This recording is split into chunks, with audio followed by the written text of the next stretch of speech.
जिल्हा परिषद आणि पंचायत समिती निवडणूक प्रक्रिया आहे ही 7 फेब्रुवारीला पार पडली।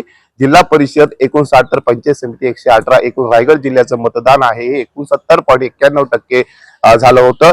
रायगड जिल्ह्यामध्ये ज्या ईव्हीएम मशीन आहे त्या स्ट्रॉंग रूम मध्ये बंद केल्यानंतर आज 9 फेब्रुवारीला निकाल जाहीर होणार आहे। माझ्या पाठीमागे आपण दृश्य पाहू शकताय की या ठिकाणी जो निकाल आहे हा महाड येथे डॉक्टर बाबासाहेब आंबेडकर राष्ट्रीय स्मारक या ठिकाणी निकाल जाहीर होणार आहे।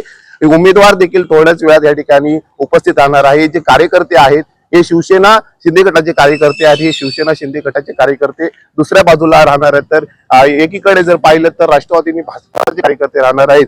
त्यामुळे कुठल्याही प्रकारचा अनुचित प्रकार घडू नये यासाठी पोलीस प्रशासन देखील मोठ्या प्रमाणात या ठिकाणी तैनात करण्यात आलेले आहेत।